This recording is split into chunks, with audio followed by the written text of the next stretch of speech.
बिस्मिल्लाहिर्रहमानिर्रहीम। इक़रा बिस्मि रब्बिकल्लज़ी खलक़।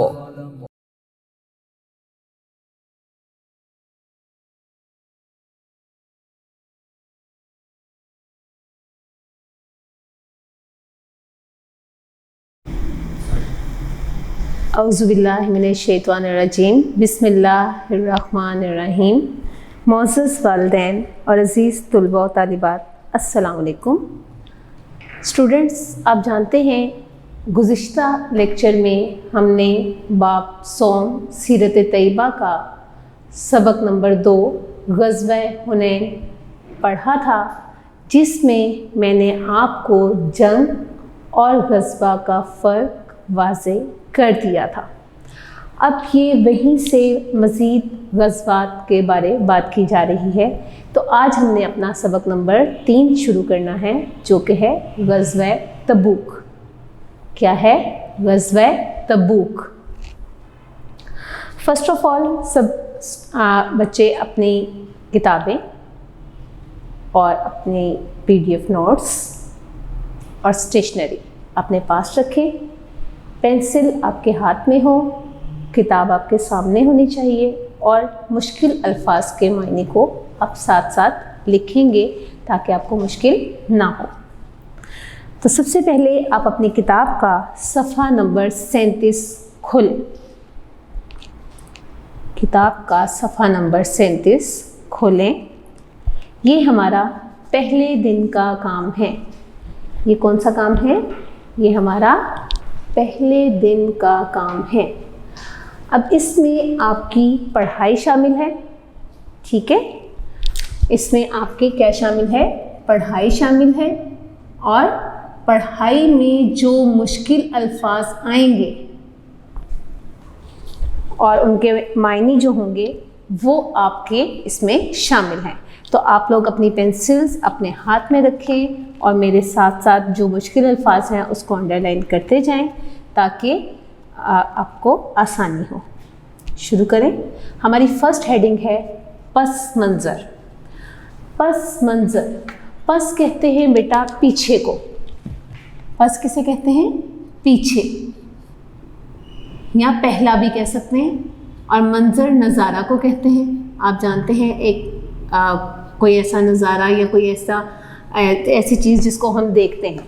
तो यहाँ पर पस मंज़र से मुराद है कि पिछला वक्त हमने बताना है कि जो हम आज सबक पढ़ रहे हैं ग़ज़वा तबूक, इसको पेश आने की वजह क्या थी, यानी ऐसे क्या हालात पेश आए, ऐसे क्या वाक़यात पेश आए कि ग़ज़वा तबूक की नौबत आई।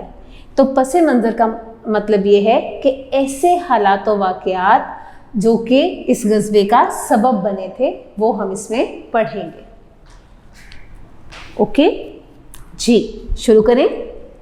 फ़तह मक्का के बाद मुसलमानों का रोबो दबदबा पूरे अरब पर बैठ चुका था। रोबो दबदबा, क्या मतलब है रोबो दबदबा का? डर। रोबो दबदबा का क्या मतलब है? डर और खौफ। असर भी कह सकते हैं। डर, खौफ, असर, यानी जब मक्का फतह हुआ तो पूरे अरब पर, यानी जितने भी अरब के में जो कबीले आ जाते हैं, जो इलाके आ जाते हैं, उनमें रहने वाले लोगों पर मुसलमानों का क्या बैठ चुका था? रोबो दबदबा, यानी उनका डर और खौफ बैठ चुका था। लोग गरोह दर गरोह इस्लाम कबूल कर रहे थे। गरोह दर गरोह क्या मतलब है? गरोह दर गरोह का मतलब है जोक दर जोक। जोक दर जोक यानी एक के बाद एक। गरोह दर गरोह या जोक दर जोक का मतलब है एक के बाद एक, यानी मुसलसल इस्लाम कबूल कर रहे थे। इर्द गिर्द की रियासतें जिनके फरमा रवाओं को नबी अकरम सल्लल्लाहु अलैहि वसल्लम पहले ही खतूत लिख कर इस्लाम की दावत दे चुके थे, मुसलमानों की इस बढ़ती हुई ताकत से खौफज़दा थे। खौफज़दा डर जाना। खौफज़दा का क्या मायने है? डर जाना।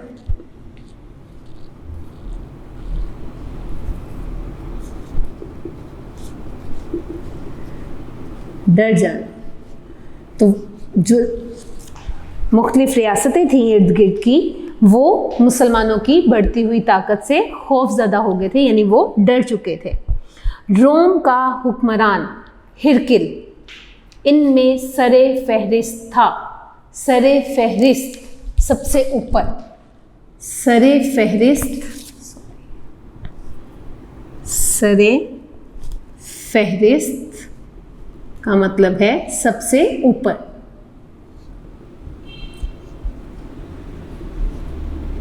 सबसे ऊपर कि यानी जो रियासतें या जो रियासतों के फरमा रवा, यानी फरमा रवा कहते हैं सरदार को, कि जो रियासतें खौफज़दा हो चुकी हुई थी कि मुसलमानों की ताकत बहुत बढ़ चुकी है, उनमें सरे फहरिस्त कौन था? हिरकिल। कौन था? हिरकिल। उसने 40,000 का लश्कर तैयार किया। यानी जब उसने देखा कि मुसलमानों की ताकत बहुत बढ़ गई है, तो उसने क्या किया? 40,000 का लश्कर तैयार किया। क्या तादाद थी? 40,000।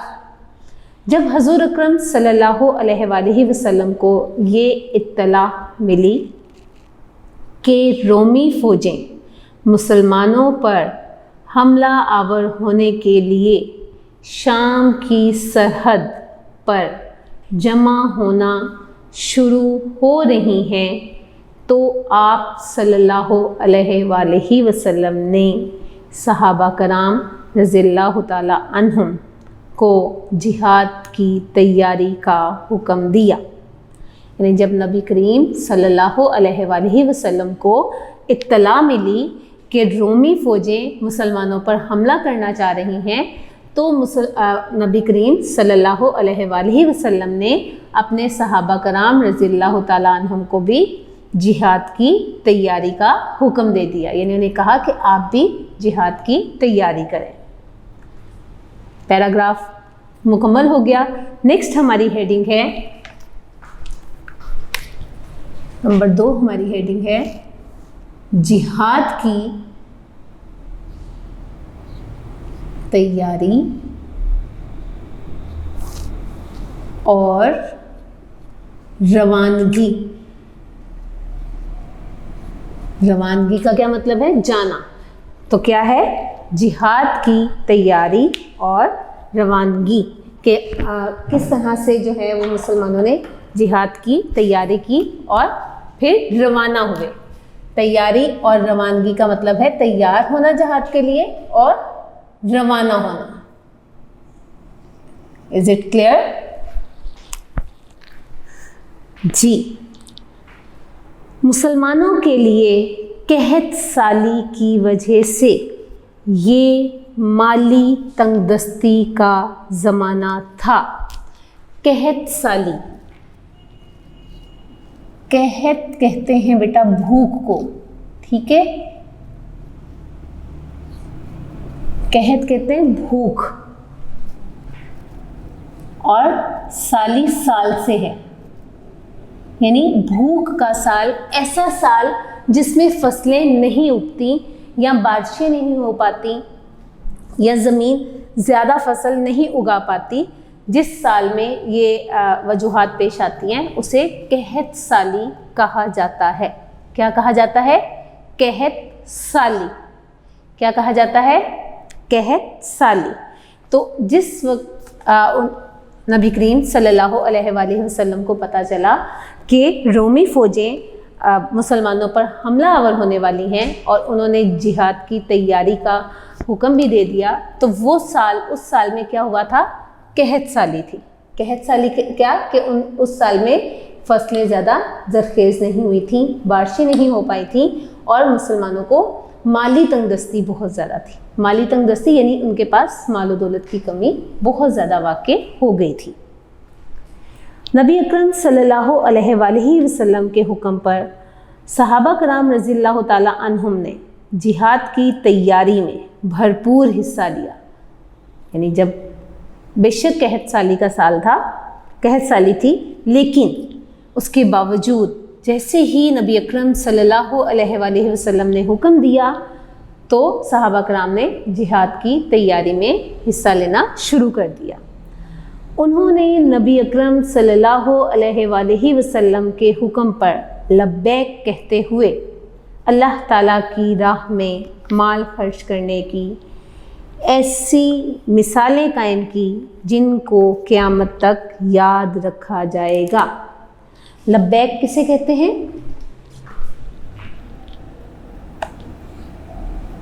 लब्बैक किसे कहा जाता है? किसी के बुलाने पर या किसी की दावत को कबूल करना। किसी की दावत को कबूल करना, यानी जब नबी करीम हज़रत मोहम्मद मुस्तफ़ा सल्लल्लाहु अलैहि वसल्लम ने उन्हें जिहाद की तैयारी का हुक्म दिया तो उन्होंने लब्बैक कहा, यानी उन्होंने नबी करीम सल्लल्लाहु अलैहि वसल्लम की उस दावत को कबूल कर लिया और फिर उन्होंने अपना माल इस तरह से खर्च किया इस्लाम की राह में कि उस मिसाल को क़यामत तक याद रखा जाएगा। जी, दूसरा पैराग्राफ देखें। इस मौका पर हज़रत अबू बकर सदीक रज़ियल्लाहु ताला अन्हु ने अपने घर का सारा सामान लाकर नबी अकरम सल्लल्लाहु अलैहि वसल्लम की खिदमत में पेश कर दिया। हज़रत उमर फ़ारूक रज़ियल्लाहु ताला अन्हु ने अपने घर का आधा सामान पेश किया। हज़रत उस्मान गनी रज़ियल्लाहु ताला अन्हु ने 900 ऊँट, 100 घोड़े और 1000 दिनार और 200 उकिया चांदी आप सल्लल्लाहु अलैहि वसल्लम की खिदमत में पेश की। दीगर सहाबा कराम रज़ियल्लाहु ताला अन्हुम ने भी अपनी अपनी इस्ताअत से बढ़कर जिहाद की तैयारी में हिस्सा लिया।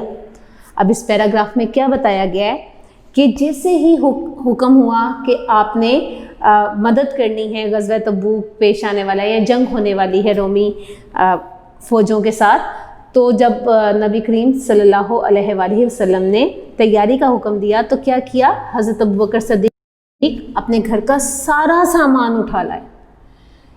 सारा सामान, यानी उन्होंने कुछ भी अपने घर नहीं छोड़ा, सब कुछ लेकर आ गए। और इसमें एक चीज़ और भी मैं आपको वजाहत कर दूं कि जब नबी अकरम सल्लल्लाहु अलैहि वसल्लम ने हज़रत अबू बकर सदीक रज़ियल्लाहु ताला अन्हु से पूछा कि ए अबू बकर, तुम घर क्यों छोड़ कर आए हो, तो उन्होंने क्या जवाब दिया? अल्लाह और उसके रसूल का नाम, कि मेरे घर में अल्लाह और उसके रसूल सल्लल्लाहु अलैहि वसल्लम का नाम ही काफ़ी है, मुझे और किसी चीज़ की ज़रूरत नहीं है। उसके बाद हज़रत उमर फ़ारूक रज़ियल्लाहु ताला अन्हु के बारे बताया है कि वो अपने घर का आधा सामान ले आए, यानी जितना उनके घर में सामान मौजूद था उसमें से आधा सामान ले आए। तो ये भी उनकी एक सखावत थी कि उन्होंने कोशिश की कि ज़्यादा से ज़्यादा सामान या ज़्यादा से ज़्यादा माल अल्लाह की राह में पेश किया जाए। नेक्स्ट उन्होंने हज़रत उस्मान गनी के बारे बताया है कि हज़रत उस्मान गनी रज़ियल्लाहु ताला अन्हु ने क्या क्या दिया था? 900 ऊँट, 900 ऊँट, 100 घोड़े, 1000 दिनार। दिनार अशरफियों को भी कहते हैं, दिनार आप कहते हैं जैसे हमारे रुपए होते हैं, इसी तरह आप जानते हैं कि सऊदीया में दरहम या दिनार पाए जाते हैं। इस तरह सऊदीया में, दुबई में इस तरह से ये मुख्तलिफ नाम हैं रुपयों के। जैसे हमारे मुल्क में रुपया कहा जाता है और कहीं पर पाउंड्स होते हैं, कहीं पर यूरो होते हैं, कहीं दरहम है और कहीं दिनार। तो उस वक्त 1000 दिनार बहुत ज़्यादा माने जाते थे, बहुत ज़्यादा माने जाते थे। उन्होंने 1000 दिनार दिए और 200 उकिया। उकिया किसे कहते हैं? ये एक मिकदार है। उकिया क्या है? एक मिकदार है। उन्होंने कहा है ना 200 उकिया चांदी। चांदी आपको पता है धात है। तो यहाँ पर मिकदार बताई गई है चांदी की, कि चांदी की कितनी मिकदार उन्होंने दी थी। उकिया कहते हैं 40 दरहम के बराबर वजन। 40 दरहम का वजन, यानी जितने 40 दरहम का वजन होता है उतनी मिकदार में उन्होंने चांदी 200 के करीब, यानी एक मिकदार लगाएं कि वो उकिया यानी 40 दरहम के वज़न के बराबर थी, उसके बाद फिर दूसरी मिकदार, फिर तीसरी, इस तरह करते करते 200 उकिया चांदी उन्होंने नबी करीम सल्लल्लाहु अलैहि वसल्लम की खिदमत में पेश की। और उसके अलावा जो बाकी सहाबा कराम थे उन्होंने भी अपनी अपनी इस्तात कहते हैं हैसियत, मर्तबा भी कह सकते हैं आप, कि अपनी हैसियत के मुताबिक और अपने मर्तबे के मुताबिक उन्होंने जिहाद की तैयारी में बढ़ चढ़कर हिस्सा लिया। नेक्स्ट पैराग्राफ देखें। बाज़ सहाबा कराम रज़ियल्लाहु ताला अन्हुम इस कदर बेसरो सामान थे कि वो जिहाद की तैयारी में हिस्सा ना ले सके। उन्होंने अपनी जानें बारगाहे रिसालत में पेश करते हुए अर्ज़ की कि उन्हें भी जिहाद फ़ी सबीलिल्लाह में साथ ले जाया जाए। आप सल्लल्लाहु अलैहि वसल्लम ने सवारियों की कमी की वजह से उन्हें मदीना मुनव्वरा में ही ठहरने का हुक्म दिया। खलूस जज्बात और जिहाद पर साथ ना जा सकने की हसरत में उनकी आँखों से आंसू निकल पड़े। अब देखिए इस पैराग्राफ में क्या बताया है कि कुछ ऐसे सहाबा थे जिनके पास कुछ भी नहीं था। बेसरो सामान कहते हैं, बेसरो सामान कहते हैं जिसके पास कुछ ना हो।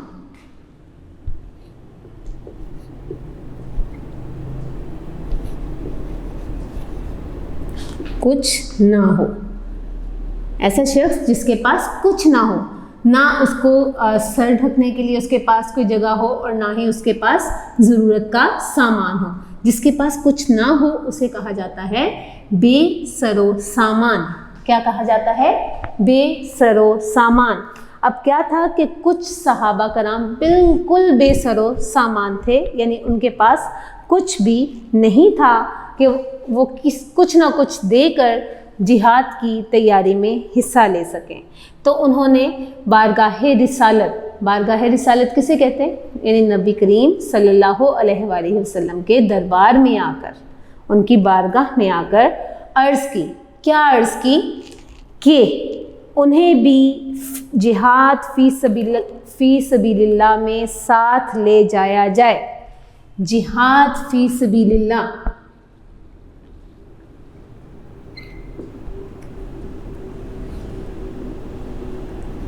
जिहाद फ़ी सबीलिल्लाह का क्या मतलब है? अल्लाह की राह में जिहाद करना, अल्लाह की राह में लड़ना, जिहाद करना, लड़ना, जिहाद लड़ना, फ़ी में सबील बेटा कहते हैं रास्ते को, रास्ते, और अल्लाह के, यानी अल्लाह के रास्ते में लड़ना। मैंने आपको अलग से इसका मायने इसलिए बताया है कि आपको पता चल जाए। जिहाद कहते हैं लड़ना, जंग करना, फ़ी में सबीलिल्लाह, सबील रास्ते, अल्लाह के रास्ते में लड़ना या जंग करना, इसे जिहाद फी सबीलिल्लाह कहा जाता है। तो उन्होंने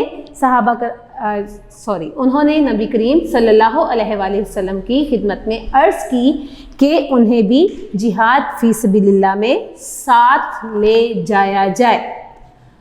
नबी करीम सल्लल्लाहु अलैहि वसल्लम ने उनके जज्बात को, उनके खलूस को देखा, लेकिन आप सल्लल्लाहु अलैहि वसल्लम के पास सवारियों की कमी थी। किसकी कमी थी? सवारियों की।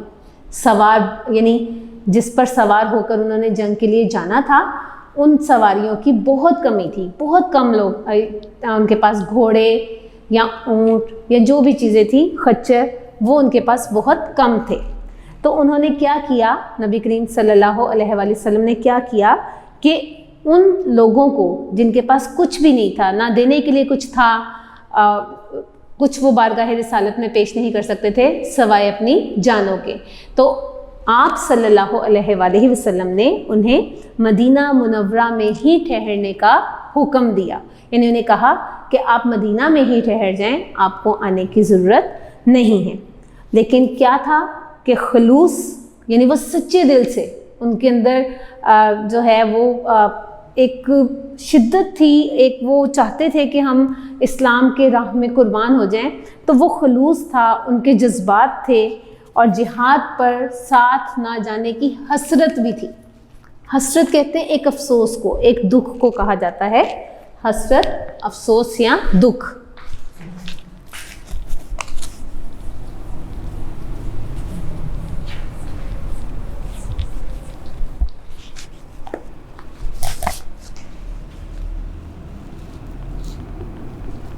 अफसोस भी कह सकते हैं और दुख भी कह सकते हैं हम, कि उन्हें एक हसरत थी, एक अफसोस था कि वो जिहाद पर साथ नहीं जा सकते, और उसकी वजह से क्या हुआ था, उनकी आंखों में आंसू निकल पड़े थे, यानी वो रोना शुरू हो गए थे। समझ आ गया? अब आप सब बच्चे अपनी किताब का सफ़ा नंबर 38 खोलें। अब हम पेज नंबर 38 पढ़ेंगे जी। खोल लिया? अल्लाह ताला का इरशाद है। अब यहाँ पर सूरह तौबा की आयत नंबर 92 बताई गई है, ध्यान से सुनिएगा। वअयुनुहुम तफीज़ु मिनद्दमइ हज़नन अल्ला यजिदु मा युनफिकून। क्या है, मैं दोबारा पढ़ने लगी हूँ। वअयुनुहुम तफीज़ु मिनद्दमइ हज़नन अल्ला यजिदु मा युनफिकून। अब इसका क्या मतलब है? वअयुनुहुम, मैं ज़ेर ज़बर नहीं लगाऊंगी, वो आपकी किताब में लगे हुए हैं, आप उसमें से देख सकते हैं। वअयुनुहुम, वा का मतलब होता है और, एजुनुहुम इस गम से, इस गम से, व एजुनुहुम और इस गम से।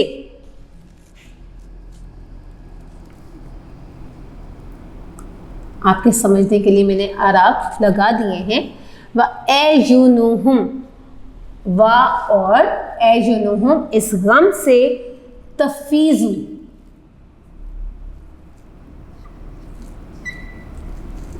तफीज़ु, ताफीज़ु, ज़ेर ज़बर से आपको वाज़ेह हो जाएगा कि आपने लफ्ज़ को कैसे अदा करना है। तफीज़ु, बह रहे थे, बह रहे थे, मिन से, मिनद्दमइ। अब देखें दाल के ऊपर शद है तो हम नून के साथ मिलाएंगे, मिनद्दमइ, दमइ आंसू। अब क्या था, और इस गम से बह रहे थे आंसू। ठीक है, वअयुनुहुम तफीज़ु मिनद्दमइ, और इस गम से उनके आंसू बह रहे थे। हज़नन, अफसोस, अफसोस या गम भी कह सकते हैं, ठीक है। अल्लाह याजिदू,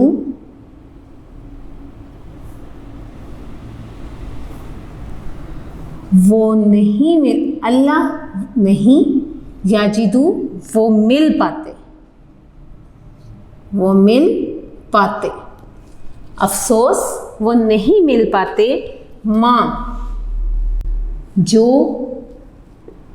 युनफिकून, युनफिकून वो खर्च करते हैं। युनफिकून का मतलब होता है खर्च करना, जो वो खर्च करते हैं। तो क्या है इसका, वअजुनुहुम तफीज़ु मिनद्दमइ हज़नन अल्ला याजिदू मा युनफिकून, और इस गम से कि उनके पास खर्च मौजूद ना था, वो नहीं मिल पाते थे, यानी जो वो खर्च करते थे वो उनके पास मौजूद ना था, उनकी आंखों से आंसू बह रहे थे। समझ आया? क्या बताना चाह रहे हैं कि उन्हें गम था, उनके गम को कुरान पाक में बताया जा रहा है, उसमें इरशाद फरमाया जा रहा है कि वो इतने बेसरो सामान थे, लेकिन उनके अंदर इतना खलूस, इतने जज्बात थे उनके अंदर कि कुरान पाक में भी उनका कहा गया है कि वो उनके पास खर्च मौजूद ना था, लेकिन फिर भी उस गम से, इस गम से कि उनके पास पैसे नहीं हैं, उनके पास खर्च नहीं है, वो जिहाद की तैयारी में हिस्सा नहीं ले सकते। क्या हो रहा था, उनकी आंखों से आंसू बह रहे थे। क्या हो रहा था, उनकी आंखों से आंसू बह रहे थे। ओके, सन 9 हिजरी में नबी अकरम सल्लल्लाहु अलैहि वसल्लम की क़यादत में 30,000 सहाबा कराम रज़ियल्लाहु ताला अन्हुम शाम की तरफ रवाना हुए। आप सल्लल्लाहु अलैहि वसल्लम की हयात मुबारका में मुसलमान मुजाहिदीन की ये सबसे बड़ी तादाद थी। अब देखें इसमें क्या बताया गया है, क़यादत, सबसे पहला लफ्ज़ है क़यादत। क़यादत कहते हैं रहनुमाई को। किसे कहते हैं?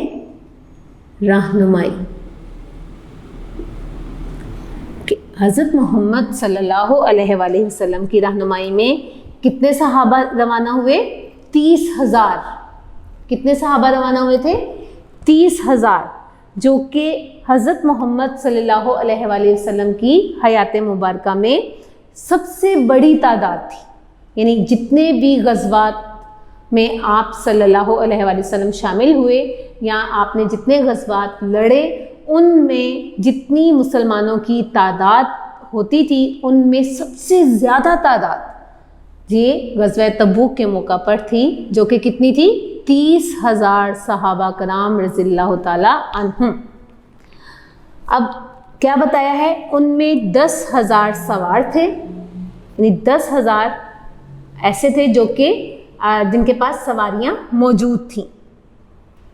अब आप देखें कि 30,000 में से 10,000, तो आप खुद अंदाज़ा लगा सकते हैं कि आपकी तादाद जो है, मुजाहिदीन की जो तादाद है वो कितनी है?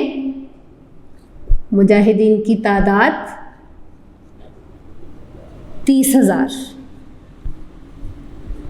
और सवारियां कितनी हैं? सवारियों से मुराद घोड़े, ऊंट, खच्चर वगैरह, जिन पर सवार होकर उन्होंने जाना था।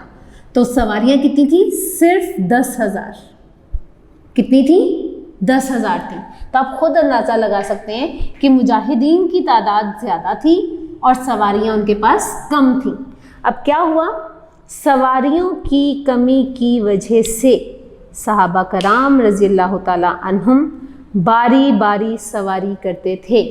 यानी बार बार थोड़ी देर चल लिया, यानी अगर 2 लोग या 3 लोग ऊँट पर सवार हैं या घोड़े पर सवार हैं तो वो थोड़ी देर चलते थे, उसके बाद वो उतर जाते थे और दूसरे लोग उस पर सवार हो जाते थे। यानी ये एक उनके अंदर जज्बा था, एक दूसरे का एहसास था कि वो एहसास करते थे कि एक के बाद दूसरा जो है वो उस पर सवार हो जाता था, घोड़ों पर या ऊंट पर या खच्चर पर।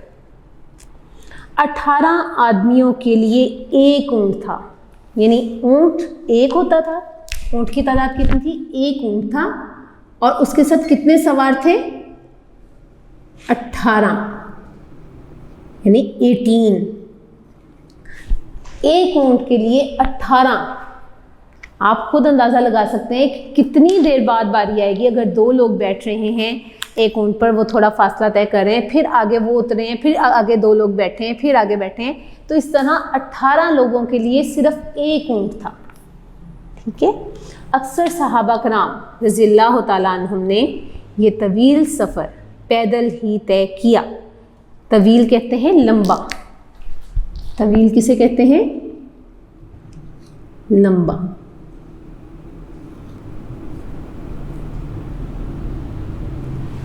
कि ये बहुत लंबा रास्ता था जो उन्होंने पैदल ही तय किया, यानी उनके अंदर इतना जोश था, इतना जज्बा था इस्लाम की हिफाजत का कि उन्होंने सवारियों पर बैठना गवारा नहीं किया और वो पैदल ही चलते रहे।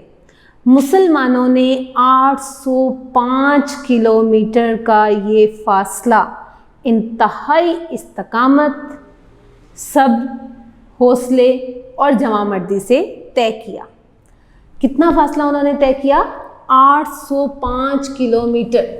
अब आप अंदाज़ा करें बेटा, अगर हमने कुछ लेने जाना होता है घर से, आपकी मामा आपको भेजती हैं कि जाओ जाके आप कुछ ले आओ बाज़ार से, तो आप कहते हो वो तो इतनी दूर है, बाज़ार के आखिर में जाना पड़ेगा, मैंने तो साइकिल या मोटरसाइकिल के बगैर नहीं जाना।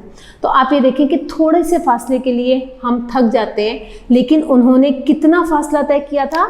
805 किलोमीटर। कितना फासला था? 805 किलोमीटर, जो कि बहुत लंबा रास्ता कंसीडर होता है। ओके। और क्या था, उन्होंने किस तरह से वो किया? इस्तकामत से। इस्तकामत हौसला मंदी में आ जाता है या सब्र में आ जाता है। इस्तकामत से जवामर्दी, जवामर्दी यानी बहादुरी। इस्तकामत सब्र भी आ जाएगा, हौसले भी आ जाएगा इसमें, और जवामर्दी बहादुरी। जवामर्दी बहादुरी कि उन्होंने बहुत बहादुरी से, बहुत इस्तकामत से, सब्र से, हौसले से उन्होंने ये रास्ता तय किया था। सफ़र की तमाम तर तकालीफ को अज़म और हिम्मत से बर्दाश्त किया। रास्ते में जितनी भी तकालीफ आई, जितनी भी मुश्किलात आई, उन सब मुश्किलात, उन सब परेशानियों को उन्होंने बड़े अज़म और बहुत हिम्मत से, यानी बहुत सब्र के साथ और बहुत हिम्मत करके उन्होंने बर्दाश्त किया। सामान की कमी और सफ़र की तकलीफ़ की वजह से इसे जैशुल उसरा यानी तंगी का लश्कर भी कहा जाता है। जैशुल उसरा, जैशुल उसरा यानी तंगी का सफ़र, कि बहुत तंग हुए, चलना मुश्किल था, रास्ता बहुत लंबा था, लेकिन उन्होंने इस्तकामत, सब्र, हौसले और जवामर्दी से इस सफ़र को तय किया था। तो इसलिए इस सफ़र को क्या कहा जाता है, या इस लश्कर को क्या कहा जाता है? जैशुल उसरा। क्या कहा जाता है? जैशुल उसरा यानी तंगी का लश्कर। ये आपका पहले दिन का काम मुकम्मल हो गया है। इसमें हमने जितनी रीडिंग की है, जितनी पढ़ाई की है, उसमें साथ साथ मैंने आपको अल्फाज मायनी लिखवाए हैं, वो भी आपने कॉपी पर लिखने हैं। जी, अब हम अपना बेटा दूसरे दिन का काम शुरू करेंगे। दूसरे दिन का काम हमारा जो बाकी पढ़ाई रह गई है उसे हम मुकम्मल करेंगे। हमारा नेक्स्ट उन्वान है, यानी हमारी नेक्स्ट हेडिंग है रोमियो को शिकस्त, या रोमियो की शिकस्त। रोमी किसे कहते हैं? जो रोम शहर के लोग हैं। रोमी किसे कहा जाता है? जो रोम के रहने वाले हैं। जैसे आप देखते हैं कि हम पाकिस्तान में रहते हैं तो हमें पाकिस्तानी कहा जाता है, जो चीन में रहते हैं उन्हें चीनी कहा जाता है, जो अमेरिका में रहते हैं उनको अमरीकी कहा जाता है। तो इसी तरह ये रोम के रहने वाले लोग थे तो इन्हें रोमियो कहा जाता है कि अब इसमें क्या बताया जा रहा है? रोमियो की शिकस्त। शिकस्त का मतलब क्या है? हार, यानी रोमी हार गए थे। कैसे हारे थे वो हम इस पैराग्राफ में पढ़ेंगे। जी, मुसलमानों की जुर्रतमंदाना पेशकदमी के नतीजे में रोमी फ़ौज इस्लामी लश्कर के मुकाबले की हिम्मत ना कर सकी, इसलिए इस ग़ज़वा में मुसलमानों को बग़ैर लड़ाई के फ़तह हासिल हुई। अब देखें, जुर्रतमंदाना यानी बहुत बहादुरी। जुर्रतमंदाना किसे कहते हैं?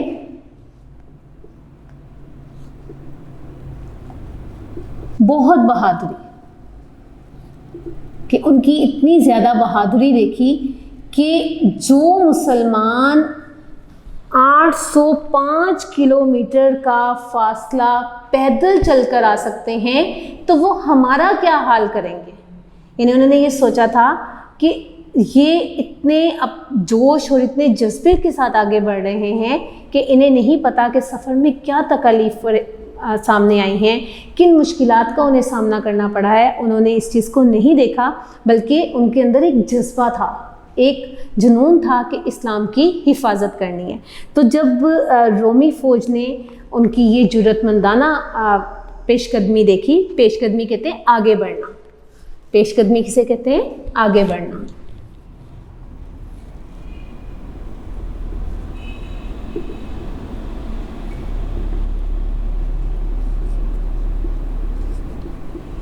कि जब वो आगे बढ़े थे इतने जुर्रतमंदाना तरीके से, तो रोमी लश्कर जो है वो मुकाबला ना कर सका और उन्होंने क्या किया कि वो पीछे हट गए, कि उन्होंने अपनी शिकस्त को खुद ही कबूल कर लिया। उन्होंने कह दिया कि हम आपके साथ जंग नहीं कर सकते, हम जानते हैं कि आपके अंदर इतनी इस्तकामत है, इतना हौसला है और आप इतने जवान मर्द हैं कि हम आपसे मुकाबला नहीं कर सकते। तो क्या हुआ था कि वो उन्होंने जंग करने का इरादा तर्क कर दिया था और अपनी शिकस्त को मान लिया था, अपनी हार को मान लिया था। इस तरह ग़ज़वे तबूक जो है वो लड़ाई किए बगैर ही मुसलमानों ने फ़तह कर लिया था। Is it clear? नबी अकरम सल्लल्लाहु अलैहि वसल्लम ने तमाम सहाबा कराम रज़ियल्लाहु ताला अन्हुम के हमरा 20 दिन तक तबूक के मकाम पर क़याम किया। कितने दिन रहे थे? हमरा कहते हैं 7, हमरा 7, यानी मुसलमान नबी करीम सल्लल्लाहु अलैहि वसल्लम के साथ जब तबूक के मुकाम पर पहुँचे तो वहाँ उन्होंने फिर कितने दिन क़याम किया, यानी कितने दिन ठहरे थे? 20 दिन, 20 दिन। और फिर वापस मदीना मुनव्वरा तशरीफ़ ले आए, यानी 20 दिन वो वहाँ रुके, वहाँ इस्लाम की दावत उन्होंने दी और फिर दोबारा वो मदीना मुनव्वरा तशरीफ़ ले आए। जब इस्लामी फ़ौज की मदीना मुनव्वरा में वापसी की ख़बर पहुंची, यानी जब मदीना मुनव्वरा में वहाँ के रहने वाले जो लोग थे, औरतें थी, बच्चे बच्चियाँ जो भी वहाँ पर रह रहे थे, उन्हें जब पता चला कि नबी करीम सल्लल्लाहु अलैहि वसल्लम कामयाब होकर अपने सहाबा कराम रज़ियल्लाहु ताला अन्हुम के साथ लौट रहे हैं, तो क्या हुआ था? तो औरतों, बच्चों और बच्चियों ने आप सल्लल्लाहु अलैहि वसल्लम का उसी तरह वालहाना इस्तकबाल किया जिस तरह हिजरत मदीना के मौका पर किया था। वालहाना यानी बहुत मोहब्बत। वालहाना का मतलब है शदीद मोहब्बत या आशिकाना अंदाज। आशिकाना अंदाज। एक तो बेटा होता है ना मोहब्बत और एक होता है इश्क। इश्क का मतलब ये है कि किसी को इतना चाहना, इतना ज़्यादा चाहना कि अपनी जान की भी परवाह ना करना। तो आशिकाना का मतलब है कि बहुत ही मोहब्बत से और बहुत दिल से जो है वो आगे बढ़े। औरतें, बच्चे और बच्चियाँ उन्होंने इस्तकबाल किया। इस्तकबाल यानी खुश आमदीद कहना। इस्तकबाल का क्या मतलब है? खुश आमदीद कहना।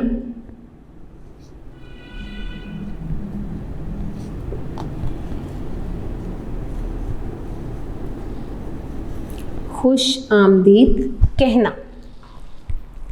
किस तरह उन्होंने उनका इस्तकबाल किया था? वालहाना तरीके से, यानी आशिकाना अंदाज में उन्हें खुश आमदीद कहा था, जिस तरह उन्होंने हिजरत मदीना के मौका पर किया था।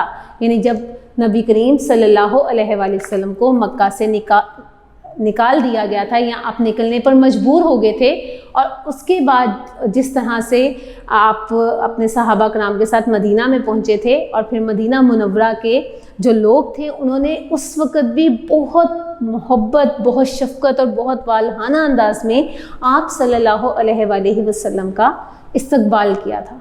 तो उसी तरह से जब वो ग़ज़वा तबूक से वापस लौटे तो तब भी उसी तरह से उनका इस्तकबाल किया गया। नेक्स्ट हमारा टॉपिक है नताइज। हमारा नेक्स्ट टॉपिक इसका क्या है? ये हमारे तीसरा टॉपिक था और ये अब हमारा चौथा टॉपिक है, जो कि है नताइज। नताइज नतीजा की जमा है। किसकी जमा है? नतीजा। यानी हम जो आप जैसे एक पेपर देते हैं तो उसके आपने जैसा पेपर दिया होता है उसके मुताबिक ही आपका जो है रिज़ल्ट होता है। रिज़ल्ट कहते हैं ना, तो नतीजा को इंग्लिश में रिज़ल्ट कहा जाता है कि हमने जैसा काम किया होता है हमें उसके बदले में वैसा ही नतीजा मिलता है, वैसा ही हमारा रिज़ल्ट होता है। तो यहाँ पर बताए हैं कि ग़ज़वा तबूक जब पेश आया तो कौन कौन से नताइज का सामना करना पड़ा। जी, नंबर 1, सबसे पहले तो आप देखें, इस ग़ज़वा के दर्ज झैल नताइज बरामद हुए, यानी हमें हासिल हुए। नंबर 1, मुसलमानों के हौसले बुलंद हो गए। यानी जब मुसलमानों ने देखा कि हमने सिर्फ सफ़र तय किया है और हम रोमी शाम की सरहद तक पहुंच गए और रोमी फ़ौज के ऊपर हमारा रोबो दबदबा बैठ गया है, तो उससे क्या हुआ? उनके हौसले और बुलंद हो गए, यानी उनके अंदर मज़ीद जोश और जज्बा बढ़ गया। नंबर 2, रोमियों और शामियों के हौसले पस्त हो गए। पस्त गिरना, पस्त किसे कहते हैं? नीचे हो जाना। पस्त का वैसे मायने है नीचे, लेकिन यहाँ पस्त से मुराद है कि उनके हौसले बिल्कुल ख़त्म हो गए, उनके हौसले जवाब दे गए, वो हार गए। नंबर 3, गिरदो नवा की ईसाई आबादियों पर मुसलमानों का रोबो दबदबा बढ़ गया। गिरदो नवा, गिरदो नवा का मतलब है इर्द गिर्द, इर्द गिर्द के लोग, कि जो इर्द गिर्द के वहाँ के लोग थे वो क्या हुआ, वहाँ पर जो ईसाई आबाद थे। ईसाई आप जानते हैं जो हज़रत ईसा अलैहिस्सलाम को अल्लाह का बेटा मानते हैं और उनकी इबादत करते हैं, तो उनके बारे बताया है कि वहाँ पर रोमियों और शामियों के आसपास, यानी रोम और शाम के करीब जो ईसाई आबाद थे उनके दिलों में भी मुसलमानों का रोबो दबदबा बढ़ गया। नंबर 4, बहुत से सरहदी कबाइल ने जिज़िया देकर मुसलमानों की अताअत कबूल कर ली। जिज़िया कहा जाता है टैक्स। जिज़िया टैक्स या जुर्माना भी हम कह सकते हैं, कि बहुत से सरहदी कबाइल यानी बहुत से ऐसे लोग थे जिन्होंने, सरहदी कबाइल यानी वहाँ के रहने वाले कबीले, उन्होंने क्या किया? उन्होंने टैक्स दिया और मुसलमानों की अताअत कबूल कर ली, यानी वो मुसलमान हो गए। अताअत का मतलब होता है पैरवी। अताअत का क्या मतलब होता है? पैरवी, पैरवी करना, अताअत करना। ओके, अब आप अपनी किताब का सफ़ा नंबर 39 देखें, पेज नंबर 39 जी। नंबर 5 क्या है? इस्लामी सल्तनत की सरहदें मज़ीद फैल गई, यानी इस्लाम चारों तरफ फैल गया। इस्लामी सल्तनत यानी इस्लामी रियासत, इस्लाम का बोलबाला हर तरफ हो गया, चारों तरफ फैल गया। कई कबाइल इस्लाम की हक्कानियत को तस्लीम करके मुसलमान हो गए। हक्कानियत कहा जाता है सच्चाई को, हक्कानियत सच्चाई। अब देखिए बेटा, ये है हक्कानियत, ये निकला है हक से हक्कानियत, ठीक है। तो हक का मतलब होता है सच, तो हक से हक्कानियत है तो क्या होगा? सच्चाई। और तस्लीम करना, मान लेना, तस्लीम करना, मान लेना।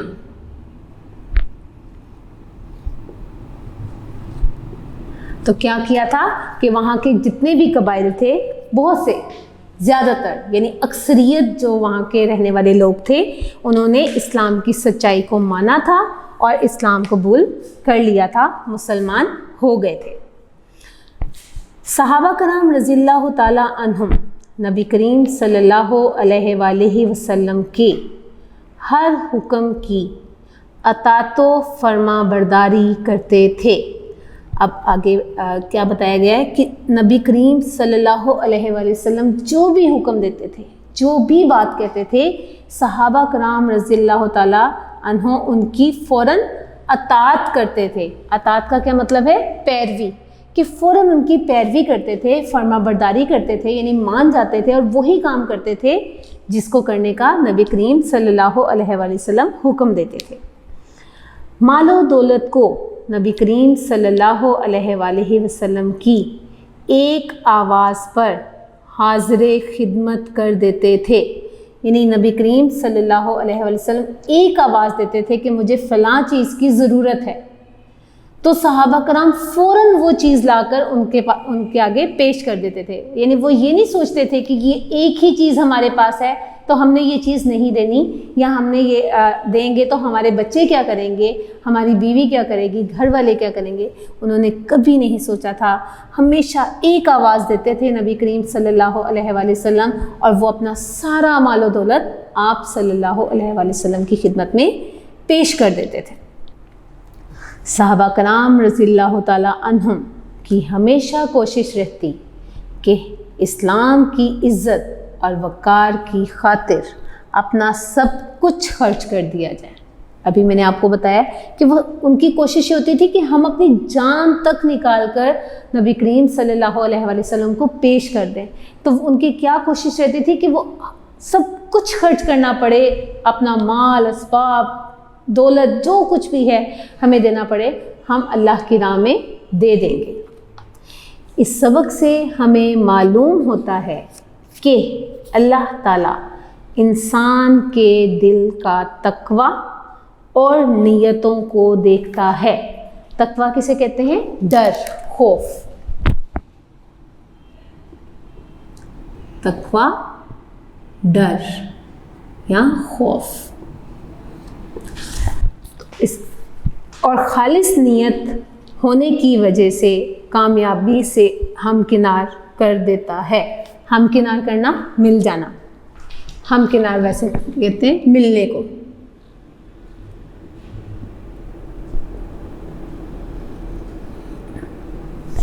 कि उन्हें कामयाबी मिल जाती है, यानी हमकिनार हो जाते, यानी उन्हें कामयाबी मिल जाती है। तो इस सबक से हमें क्या मालूम हुआ कि अल्लाह ताला हमारी काम को देखता है, हमारी नीयतों को देखता है, और जो हमारे दिल में अल्लाह ताला के लिए तकवा है, जो एक परहेज़गारी है। तकवा को हम डर, खौफ या परहेज़गारी भी कह सकते हैं, कि जो हमारे दिल में अल्लाह के लिए परहेज़गारी है, उस परहेज़गारी को सामने रखते हुए हम जो भी काम करते हैं, अल्लाह उस तकवा को देखता है, हमारी नीयत को देखता है। और अगर हम खलूस नीयत के साथ, यानी अगर आपने किसी काम का इरादा किया है और आप वो काम करके रहते हैं और उसमें बदले की उम्मीद नहीं रखते, तो वो खुलूस नीयत या खालिस नीयत कहलाता है। तो जब अल्लाह ताला देखता है कि आपकी नीयत बिल्कुल खालिस है, तो फिर कामयाबी आपको मिल जाती है, कामयाबी आपको एक कदम चूमती है। अगर हम सीरत रसूल सल्लल्लाहु अलैहि वसल्लम और सीरत सहाबा रज़ियल्लाहु ताला अन्हुम को अपनी ज़िंदगी का लाज़मी हिस्सा बना लें तो कामयाबी हमारे कदम चूमेगी। यानी अगर हम भी नबी करीम सल्लल्लाहु अलैहि वसल्लम की ज़िंदगी को और सहाबा कराम रज़ियल्लाहु अन्हुम की ज़िंदगी को अपनी यानी उन्होंने ज़िंदगी में जो भी काम किए हैं उन कामों को हम अपनी ज़िंदगी का हिस्सा बना लें तो फिर क्या होगा, कामयाबी हमारे कदम चूमेगी।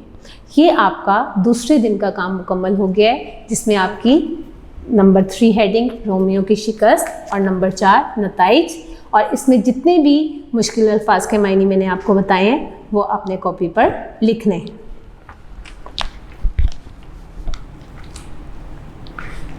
जी, नेक्स्ट हमारी मश्क शुरू हो रही है। ये नोट्स आपके पास PDF में मौजूद हैं। आप अपने PDF नोट्स अपने सामने रखें। सबसे पहला सवाल है तफसीली जवाब लिखें, यानी ऐसे ये जो सवाल पूछे जा रहे हैं उनको तफसील से उनका जवाब दें कि उनमें क्या पूछा जा रहा है। नंबर पहला है ग़ज़वे तबूक क्यों पेश आया। ये आपके इसमें लिखा हुआ है क्यों पेश आया था। ये मैंने आपको पहले दिन की पढ़ाई में वजाहत भी कर दी थी कि क्या वजह थी। ठीक है। नंबर 2, ग़ज़वे तबूक के मौका पर सहाबा कराम रज़ियल्लाहु ताला अन्हुम ने किस तरह माली मदद की, यानी किस किस सहाबा ने क्या क्या मदद की थी वो आपने तफसील से बतानी। जैसे हमने अपने सफ़ा नंबर 37 पर पढ़ा था कि हज़रत अबू बकर सदीक़ अपने घर का सारा सामान ले आए, हज़रत उमर रज़ियल्लाहु अन्हु अपने घर का आधा सामान ले आए, और हज़रत उस्मान गनी ने बेशुमार चीज़ें जिनमें ऊँट, घोड़े, दिनार और चांदी मौजूद थी वो सब पेश कर दी। तो ये सब तफसील से आपने इसमें बताना है। नेक्स्ट है मदीना मुनव्वरा से तबूक तक का सफ़र कैसा था। कैसा था वो सफ़र, हमने पढ़ा है ना अभी दूसरे दिन की पढ़ाई में कि 30,000 सहाबा थे और सवारियाँ कितनी थी, 10,000। तो इसका मतलब ये कि सवारियों की बहुत कमी थी और उन्हें बहुत तकलीफ़ का, बहुत मुश्किलात का सामना करना पड़ा, लेकिन उन्होंने इस्तकामत, सब्र, हौसले और जवामर्दी से ये काम सरअंजाम दिया। तो इसको भी आपने बहुत तफसील से आपके PDF नोट्स में मौजूद है, आपने इसको याद करना है। नेक्स्ट है रोमी फ़ौज मुकाबले में क्यों ना आई। क्यों नहीं आई थी? क्योंकि उन्होंने मुसलमानों का जुर्रतमंदाना अंदाज़ देखा था, उनकी जुर्रतमंदाना पेशकदमी देखी थी। तो उस पेशकदमी को सामने रखते हुए वो इतना उनके दिल में रोबो दबदबा बैठ गया कि लड़ाई की नौबत ही ना आई। ठीक है। नेक्स्ट है ग़ज़वे तबूक के क्या असरात मुरतब हुए। अब कौन से असरात हैं? ये जो अभी हमने नताइज पढ़े हैं, नताइज को असरात भी कहा जाता है। नताइज को क्या कहा जाता है? असरात। तो आपने इसमें जितने भी नताइज पढ़े हैं वो आप इसमें लिख देंगे। ओके। नेक्स्ट आपका सवाल है मुख्तसर जवाब दें। मुख्तसर जवाब दें। पहला है रोमी फ़ौजें किस मुल्क की सरहद पर जमा होना शुरू हुई। किस मुल्क की सरहद पर जमा हुई थी? जी, शाम की। तो आप इसको तो लिख लीजिएगा कि पूरा आप लिखेंगे कि रोमी फ़ौजें मुसलमानों पर हमलावर होने के लिए शाम की सरहद पर जमा होना शुरू हुई। हिरकिल ने कितने अफराद का लश्कर तैयार किया? कितने अफराद का लश्कर तैयार किया था? जी, 40,000। कितना किया था? 40,000। नेक्स्ट है हज़रत अबू बकर सदीक़ रज़ियल्लाहु ताला अन्हु ने ग़ज़वे तबूक की तैयारी के लिए क्या पेश किया। अब देखें, इंडिविजुअल पूछ लिया कि हज़रत अबू बकर सदीक़ रज़ियल्लाहु ताला अन्हु ने ग़ज़वत तबूक की तैयारी के लिए क्या दिया था, क्या नबी करीम के सल्लल्लाहु अलैहि वसल्लम की खिदमत में पेश किया था? क्या पेश किया था कि उन्होंने अपने घर का सारा सामान लाकर नबी करीम सल्लल्लाहु अलैहि वसल्लम की खिदमत में पेश कर दिया था। जी, नेक्स्ट क्वेश्चन है आपका, बाज़ सहाबा कराम रज़ियल्लाहु ताला अन्हुम की आँखों से आंसू क्यों निकल पड़े, यानी वो क्यों रोना शुरू हो गए थे? क्यों रोए थे? क्योंकि वो बेसरो सामान थे, उनके पास माली मदद करने के लिए पैसे नहीं थे और उनके पास कुछ भी ऐसा मौजूद नहीं था जो वो नबी करीम सल्लल्लाहु अलैहि वसल्लम की खिदमत में पेश कर सकते।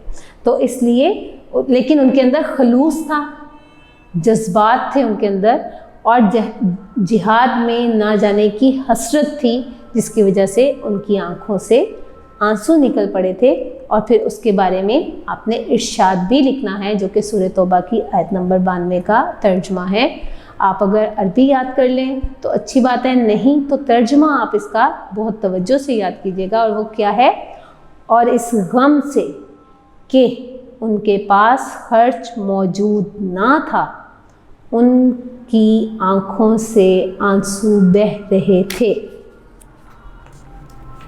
क्लियर? नेक्स्ट क्वेश्चन है आपका, जैशुल उसरा का मतलब क्या है? क्या मतलब है जैशुल उसरा का? जी, तंगी का लश्कर। जैशुल उसरा का क्या मतलब है? तंगी का लश्कर, यानी ऐसा लश्कर जिन्होंने बहुत मुश्किलात, बहुत तकलीफ़ का सामना किया, लेकिन वो साबिते कदम रहे। ये आपके मुख्तसर सवालात मुकम्मल हो गए। अब आप जानते हैं आपके PDF नोट्स में आपके कुछ MCQs आपको लिखे गए हैं, इमला के अल्फाज किए गए हैं, वो भी आपने याद करने हैं। और उसके साथ साथ आप सब बच्चे अपनी किताब का सफ़ा नंबर 40 खोलें।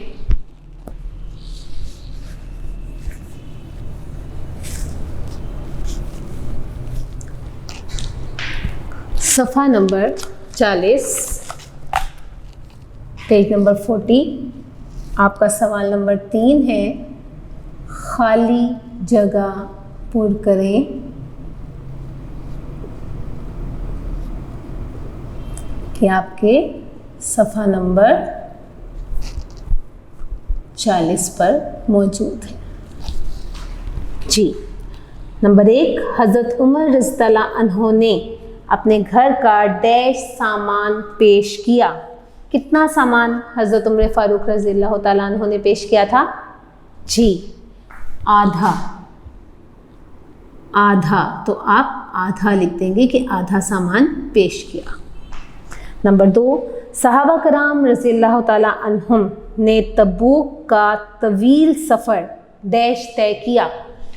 तवील आपको बताया था लंबा, यानी लंबा रास्ता कैसे तय किया था उन्होंने? जी, पैदल। कैसे तय किया था? पैदल।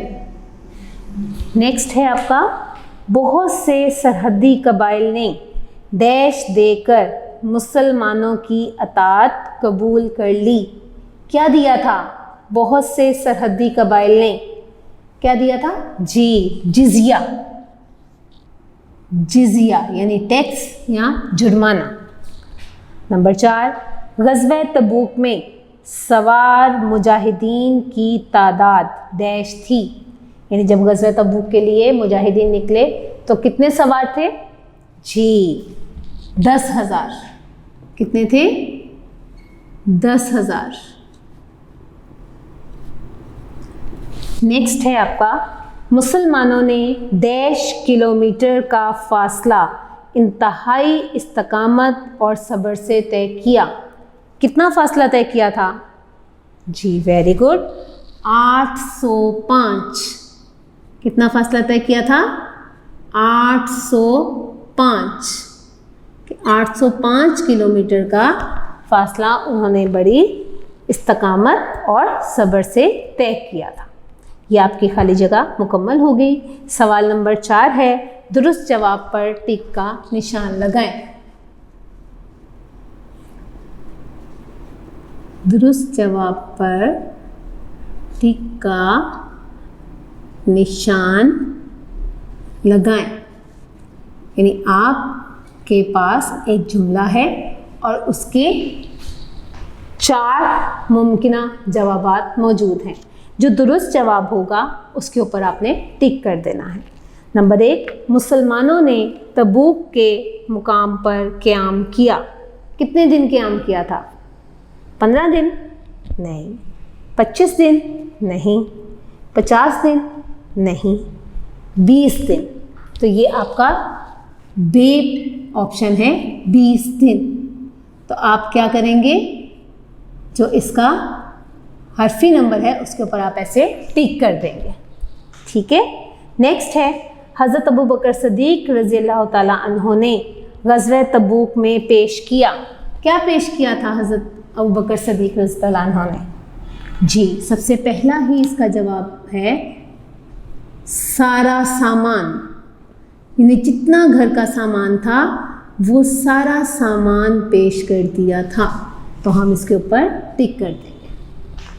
नेक्स्ट है, इस्लामी लश्कर की जिहाद पर रवानगी के वक्त बाज़ सहाबा कराम रज़ियल्लाहु ताला अन्हुम के आंसू निकल पड़े। क्यों रोए थे सहाबा कराम रज़ियल्लाहु ताला अन्हुम? खुशी में? नहीं। तकलीफ़ में? नहीं। दर्द में? नहीं।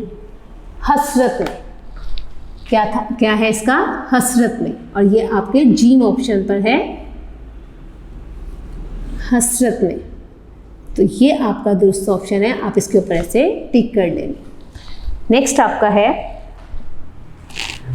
ग़ज़वा तबूक में इस्लामी लश्कर की तादाद थी। इस्लामी लश्कर की तादाद क्या थी? 10,000? नहीं। 20,000? नहीं। बल्कि क्या थी? 30,000।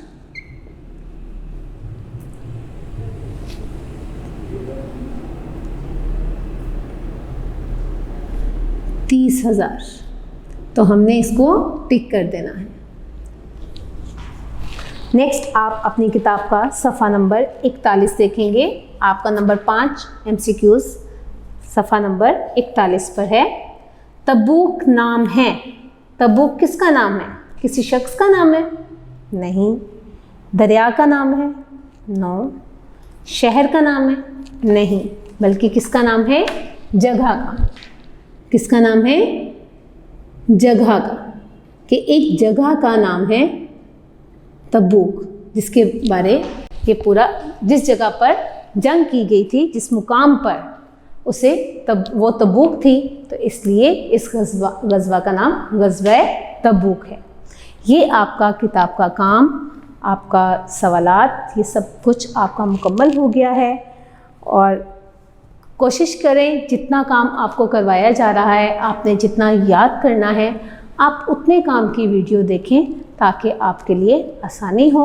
अगर फिर भी किसी मुश्किल का सामना है तो आप इस वीडियो के आखिर में व्हाट्सएप नंबर पर रब्ता कर सकते हैं। अपना ख्याल रखिएगा। अल्लाह हाफ़िज़।